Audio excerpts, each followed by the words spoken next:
Hello and welcome to another edition of Around the Table Wrestling Scoops. It is now episode 8. I'm Tyler Peters on behalf of WrestleBuddy.com, and joining me, as always, is the insider from the wrestling blog.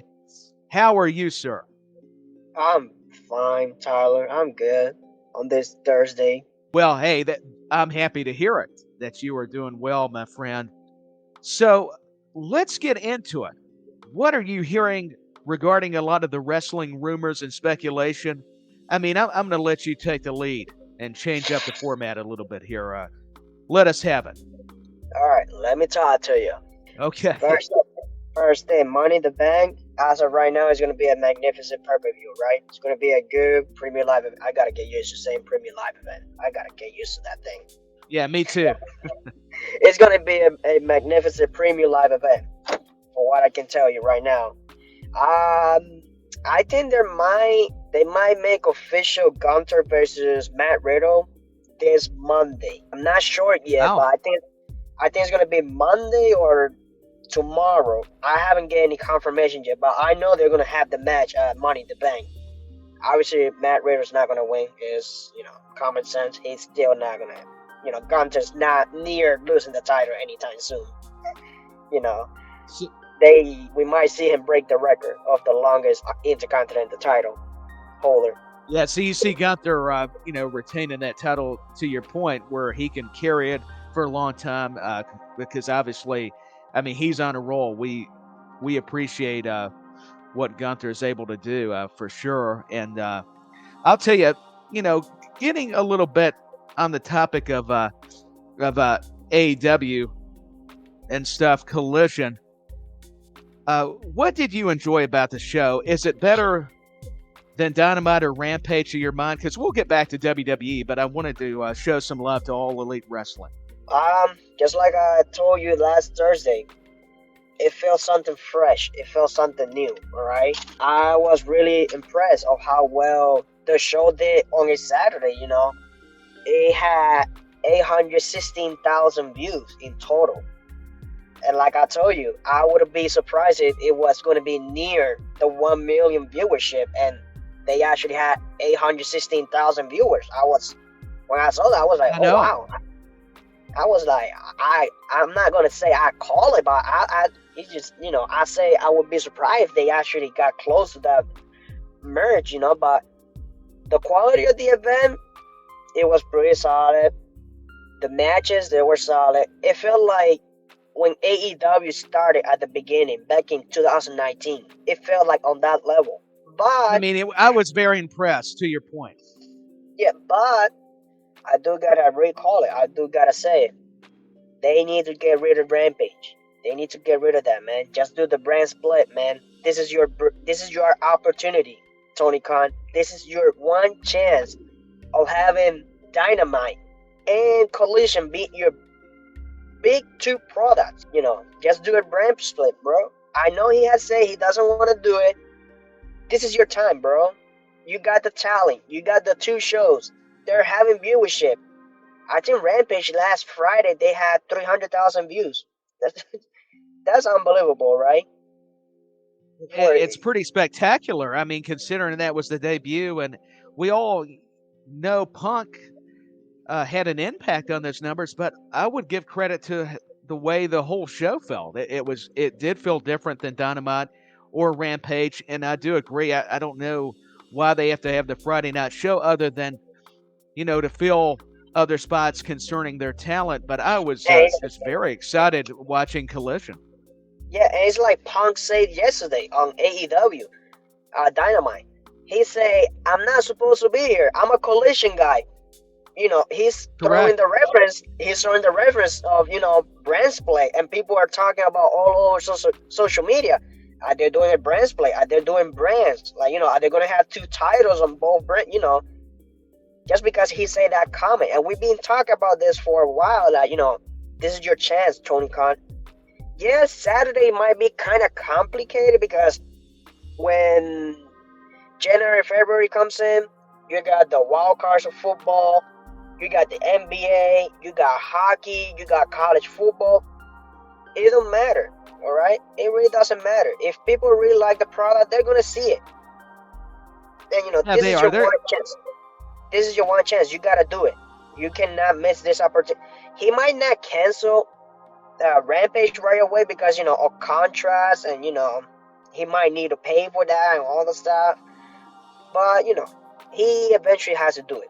He has to do the brand split. So you see a brand split that's imminent, like we discussed on the last episode. And a follow-up question, speaking of AEW and Collision, did they sustain momentum in your opinion? Will viewers stay engaged? I mean, you just talked about an impressive number right then as far as viewership regarding the AEW Collision program. With AEW's new program, could it outperform even their pay-per-views, not only Dynamite or Rampage?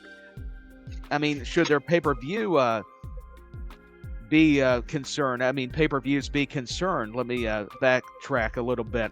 I mean, overall, is Forbidden Door moving the needle enough concerning, revenue?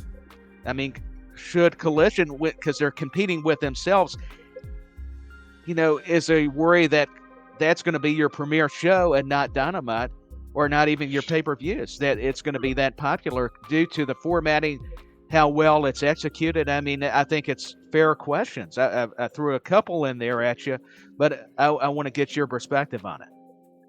So I didn't thought about that, of Collision being viewed as the primary show from AEW. But we gotta, okay, so let's recap a little bit. Dynamite has been going very low. It was like lack of storyline, like we've been saying, they don't follow storyline. Like, for example, last week Chris Jericho I don't even know who he was fighting. I forgot his name. And then this week they recall again the Sting versus Chris Jericho storyline. And like 2 weeks ago he was doing something else. And then 3 weeks ago they were doing the Chris Jericho. That's why I'm like, it's good you want to do multiple things at the same time. But in reality, it's not good. Because you're hurting the product. You gotta stick to something. That's why I'm not saying WWE, it's better than AEW. That's why WWE, they're a top tier company regarding storytelling. Because that's what the fans want. Because they don't want to see Roman argue with the Usos this week, and then next week he's gonna be arguing with, I don't know, Braun Strowman, and then the following week he's gonna be arguing with Ricochet, and then 3 weeks from now they're gonna, let's touch base again with the Usos. You know what I mean, right? Yeah, I follow what you're saying, but I would also counterpoint as to why AEW is kind of all over the place. That's just who they are. I'm not saying I agree with it or disagree with it. I'm just trying to come at it from understanding what maybe that fan base desires a lot. Maybe they are even critical themselves. And but you know why is that, right? To give credit to all Elite Wrestling. Yeah, yes, and sir. You know what? Yeah, and you know why is that, right? That's because why is it done? They have a roster of more of 150 people. I think last time I checked, the roster was around almost 200 people. AEW. Yeah, a lot of talent. So, and Tony Khan is the kind of people he wants to give the chance to everybody. But with AEW only being, Dynamite only being 2-hour show, not gonna have enough time to give time for everybody. That's why he's like, so this week we're gonna have Jungle Boy versus Christian Cage. They're in a rivalry, but next week we're gonna have Christian Cage versus MJF for some random reason, because we gotta have MJF on the television, and then the following week we're gonna have Christian Cage versus Will Ospreay because he's from Japan and he needs to have some TV show time. He likes to give time for everybody. But now that he has AEW Collision, it's the perfect opportunity to do the brand split. And everybody's going to have opportunity on TV. I think why Tony Khan is showing Will Ospreay is due to Forbidden Door. I think you could argue that that's why he's given a lot of the stars that he has on the roster, and even those he is co-branding, because it is equally New Japan's, pay-per-view as it is with AEW. That to me is pretty obvious. Yeah, no, I'm not saying I'm not against of Will Ospreay being on TV. I was just giving an example how randomly he's doing matches with no meaning, on TV. I understand. Yeah, so that's what I'm saying. With Collision now being introduced, it's a good opportunity for brand split. And regarding the question that you did about how I think if Collision is going to sustain, I think during the summer they're going to do good viewership, especially Saturday nights. I'm risking I'm risking what I'm going to say, all right? But I can see Collision hitting at least two times the 1 million viewership. At least two times, from my point of view. Because there's no football, there's no basketball, there's no college basketball, there's no college football, there's no hockey, there's no major sports besides baseball. So, in my point of view, I see AEW Collision doing wonderful for this next couple weeks or 2 or 3 months. And I can see them hitting the 1 million viewership at least two times. They do as well. I have to agree with you. I see, Collision really doing a lot, and you'll have to, pardon me, we'll have to edit that. My allergies are bad. Forgive me. I'm glad we're not live. That's embarrassing, so forgive me. My nose is pouring. But no, what I was going to say, I agree with you. I think that, Collision will do well. I think they proved it in their debut episode. And Now, also, I no, am kind of you continue. now I am kind of worried about when September comes around. That's when the big deal is going to be for AEW Collision, because football is going to be there, NFL is going to be there, college football, basketball is almost around the corner, hockey would already start, I guess.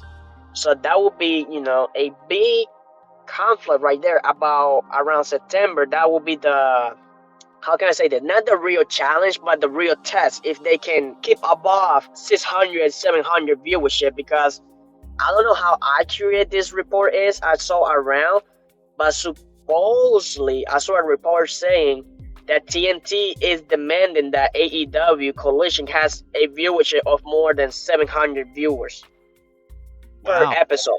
That's demanding a lot. I don't know how accurate this, all right? I saw it on Twitter from one of the wrestling dirties. So I don't know how accurate this, because I don't know, how companies they demand or they do the contracts about viewership. But if it's true, when all these major sports comes back, it's gonna be kind of complicated to maintain those viewership above 700. So that's why It'll be interesting.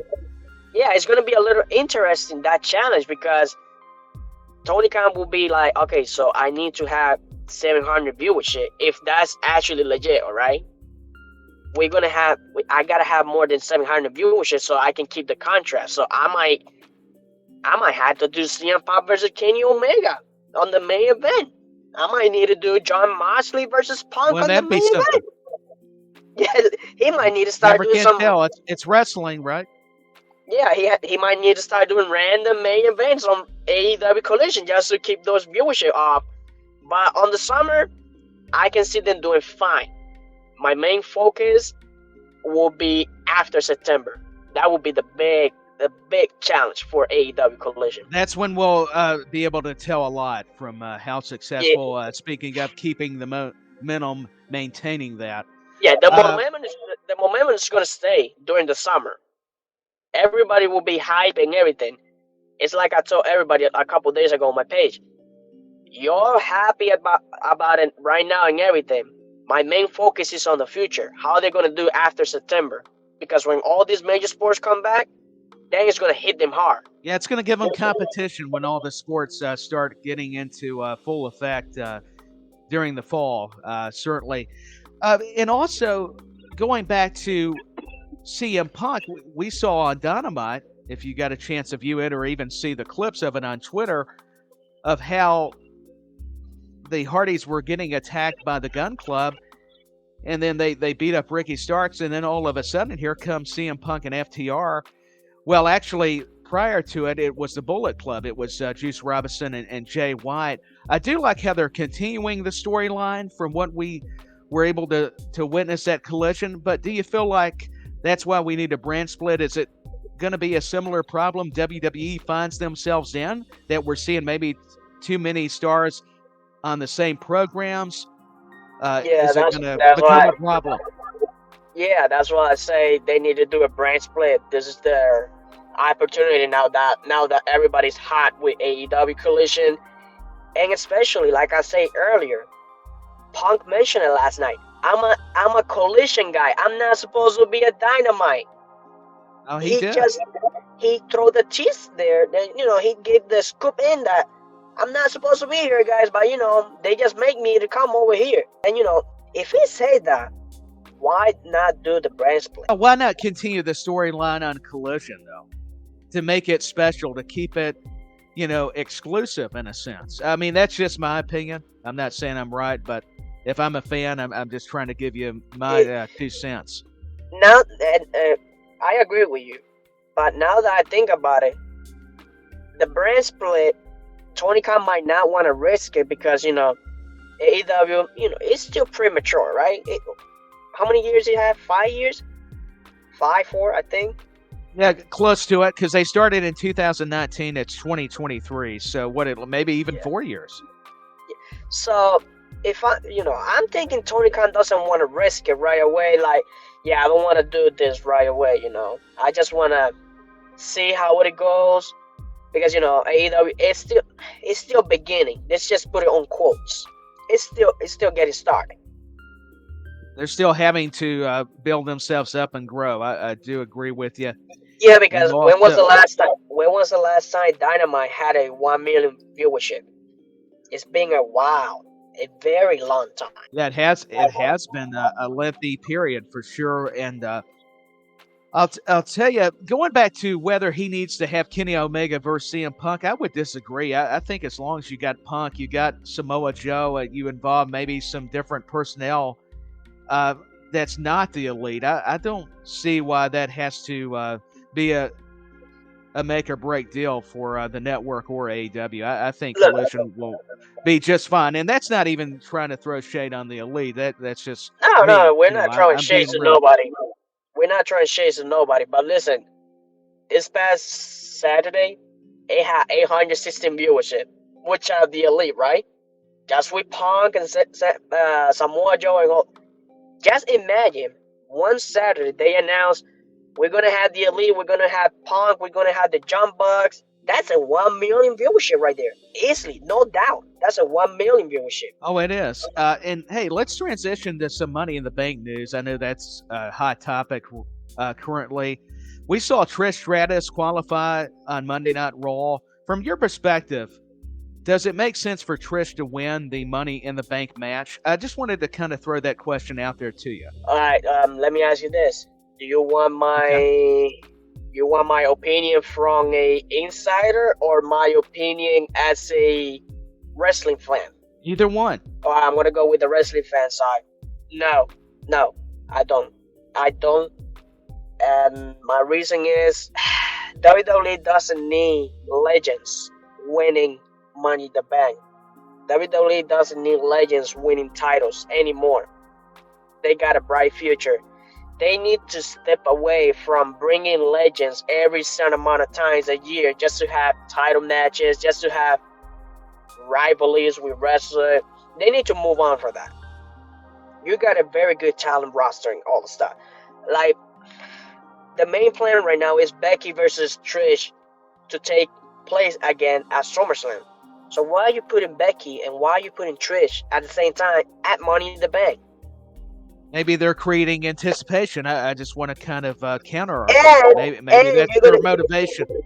Yeah, and you're going to put Tony Stark again. Tony Stark? That's her name?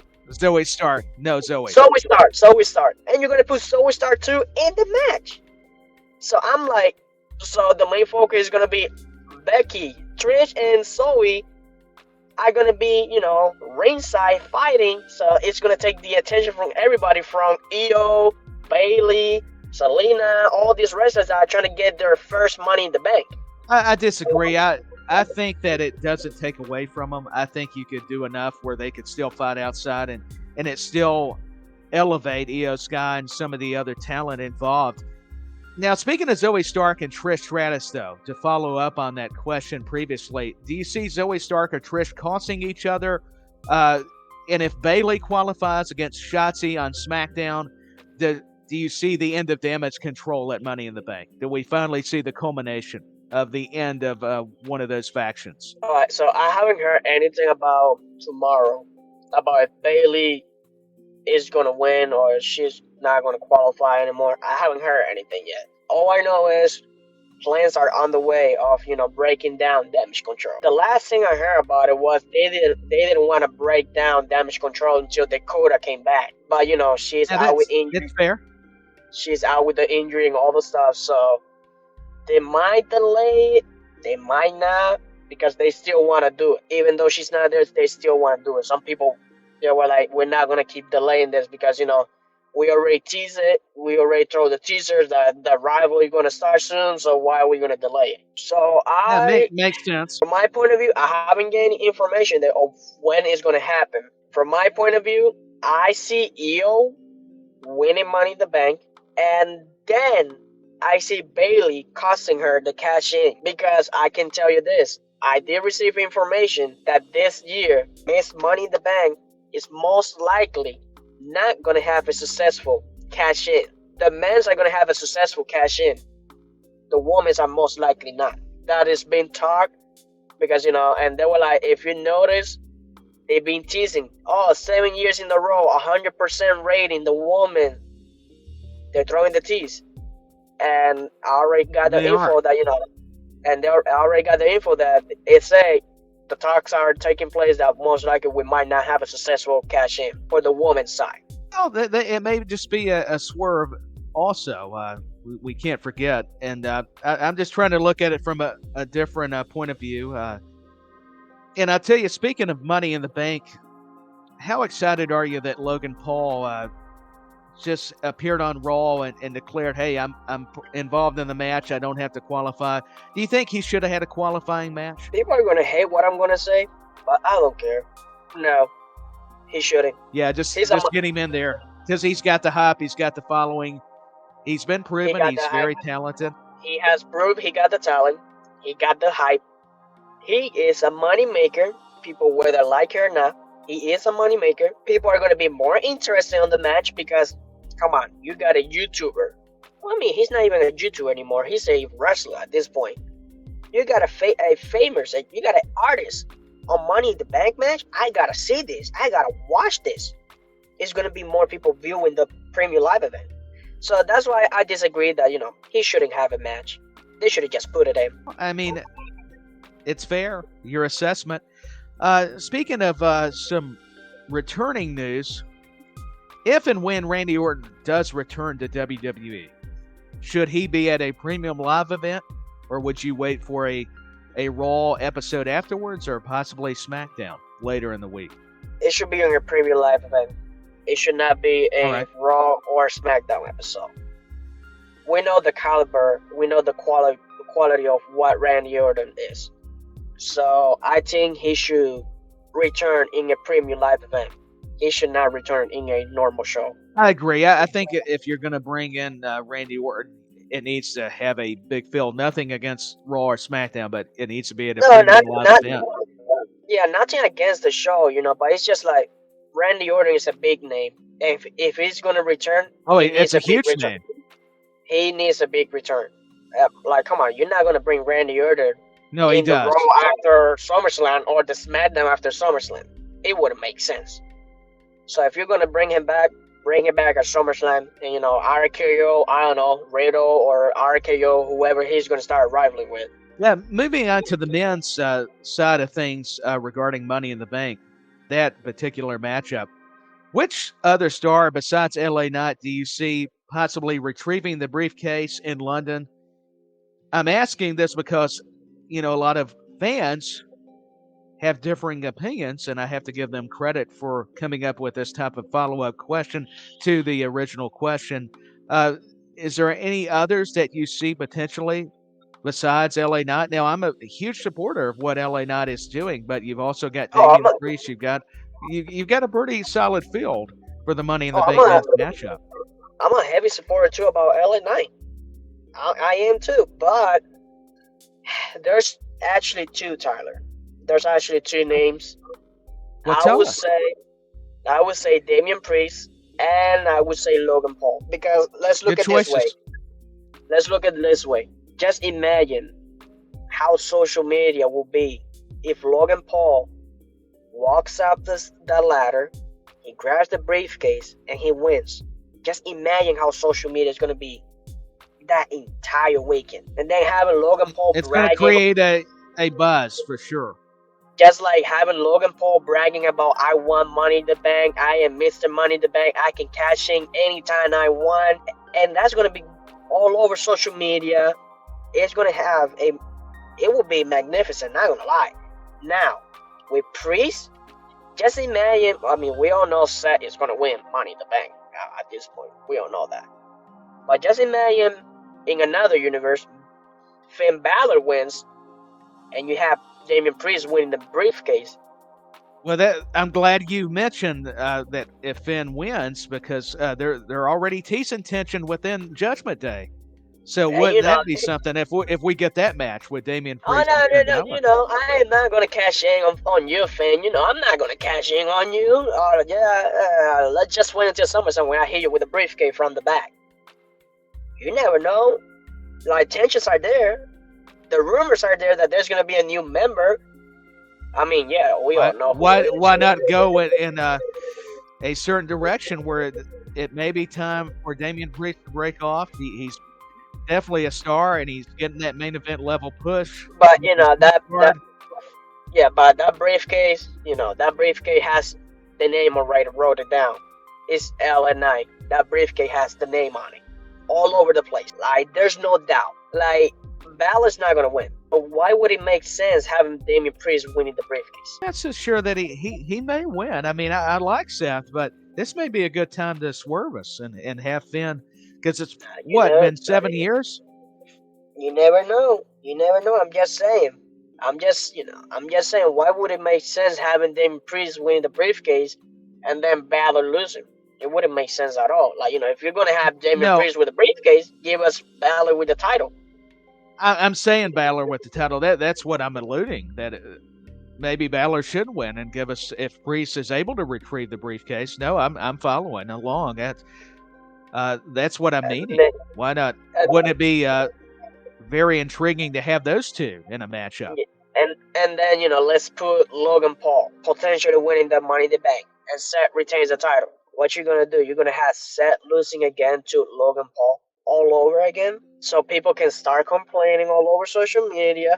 So people can start saying, "Oh, he got buried once again," blah blah blah. Like, this year Money in the Bank, I'm not gonna lie, it's unpredictable. It's been a very long time since Money in the Bank has been unpredictable. And shouldn't it be unpredictable?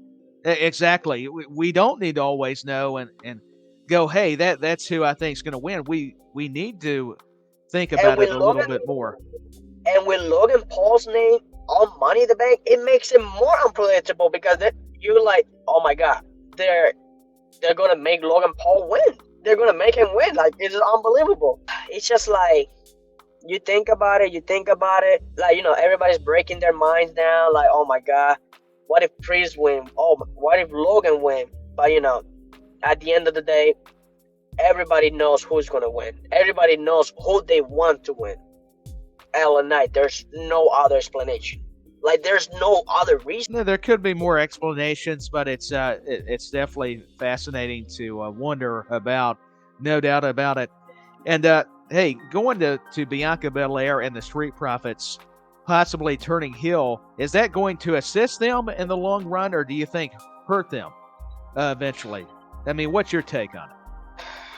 As a point of view, as a fan, as a fan or insider, I don't agree with it. As an insider, I can tell you it's not gonna hurt them. It might help them a lot, because Bianca, she has shown she can be a heel. Now, my main worry is Monster Ford. That's my main worry. Can he handle being a heel? I think he could.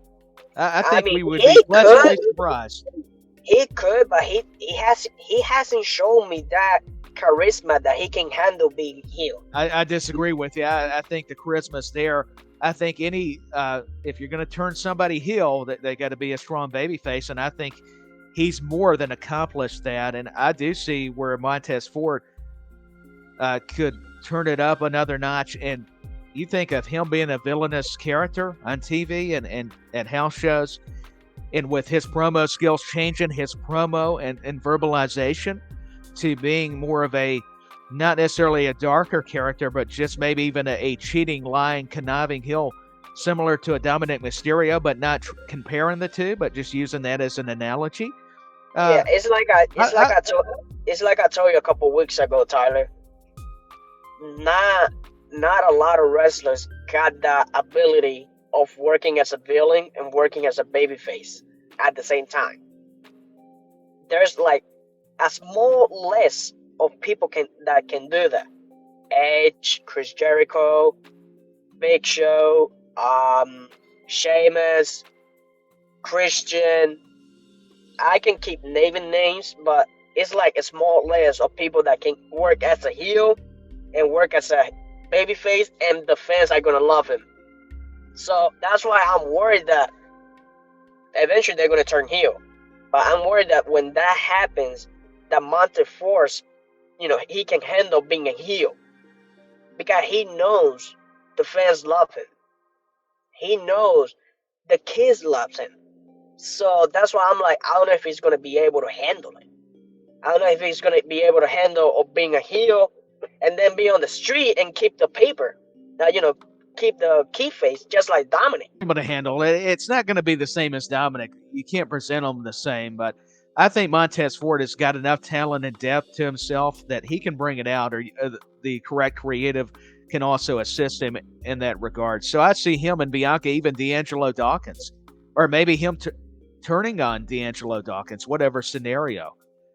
It would make for some, just great TV if it done correctly. Yeah, I think it can work. I think it can work out. We just gotta see how Montez Ford is gonna do in the long run as a heel. That's what we gotta keep an eye on. He has to show. Yeah. He has to show us that he can do it. But I got a lot of faith that he will show us that he can do it if they do choose to decide to turn him heel. Speaking of Montez Ford or Bianca Belair or whomever.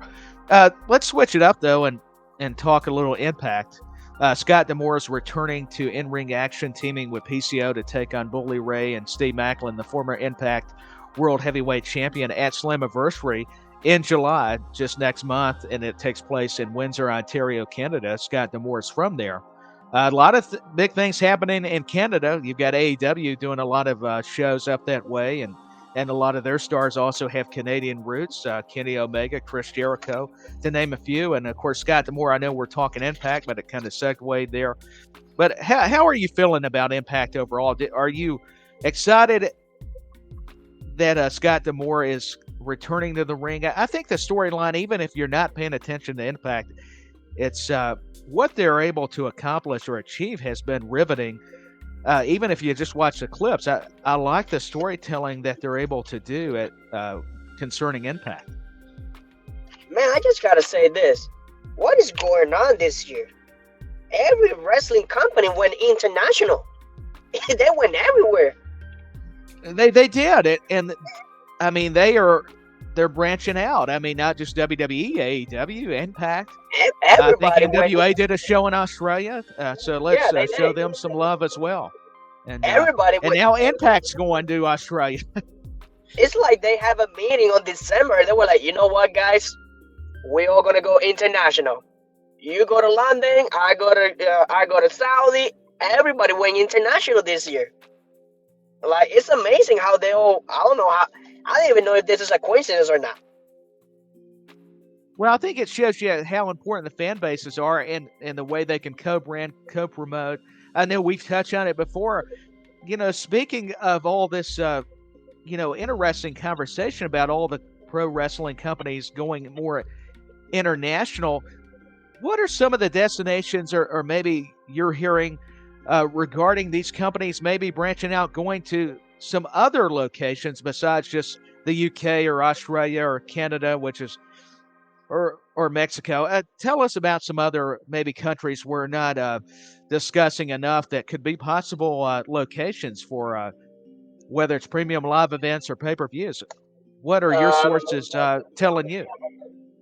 Germany, Paris, France, Japan, India.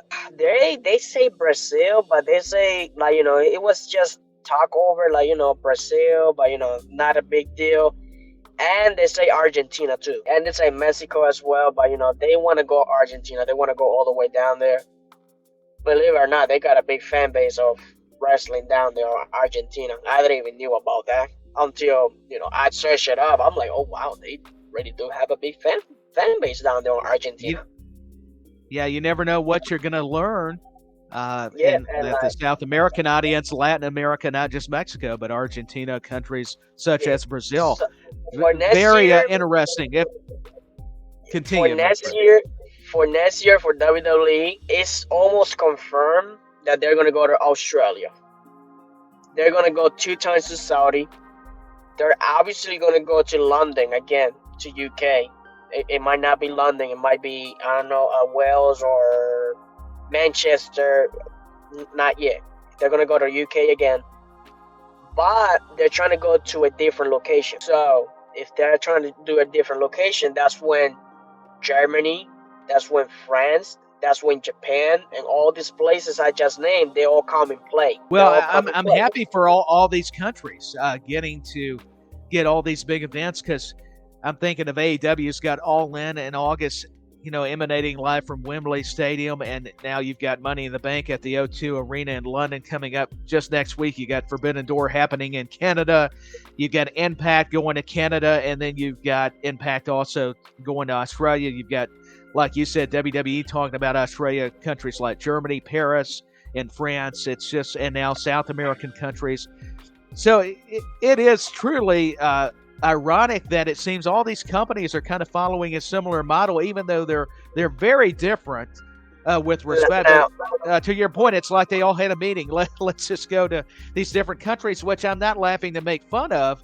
I think it's very brilliant move. I think it's good business. Yeah, it's just a coincidence that all the wrestling companies, they were like, yeah, we're all gonna go international this year. You know what? Let's just go international. Right. It's just like out of nowhere, and like Why let's not? let's not forget about Puerto Rico. They might go back next year too. I would love if they did. They want to go with a premium live event, but they are definitely going with a Raw show. They're going with Raw. So every day I receive a message. Oh, how true is it that they might do Backlash every year in Puerto Rico? I haven't get any information about that. So any people claiming, oh yeah, Backlash, Puerto Rico is going to be the home of Backlash, I haven't received nothing about that. I don't even know if there's being any. Shared. I don't even know if there's been any talks about Puerto Rico being home of Backlash. Now I can tell you this: one of my boys told me that he heard around that AEW was thinking about going to Puerto Rico later on in the year. And I hope AEW does. I think it's great for the country, whether it's WWE, Now, AEW, or listen, both of them doing different shows. Listen, I'm a Puerto Rican, right? I'm from Puerto Rico, but I live in USA. I can tell you this, Tyler. AEW doesn't have a big fan base on Puerto Rico. It's all WWE. If they should they get an opportunity to grow it, though? I mean, maybe it's just because they should. Presence WWE. No, they should give them an opportunity, but I'm saying if they risk it, it's gonna be like a lose-lose situation. Because I can tell you, Puerto Rico fans, I'm not saying they're toxic, but they are. All right, I know my people. It's gonna be a nightmare for AEW all night long if they actually go to Puerto Rico. So are people toxic everywhere? I've not heard that, not just on social media, not just in real life. I mean, it doesn't matter the country. I'm being a little sarcastic because I agree. Unfortunately, we have a lot of the toxicity that Listen, I went to it's Backlash. everywhere. Look, I went to Backlash in Puerto Rico, my home country. I had to go. I'm like, I gotta go. I gotta go see this with my own eyes.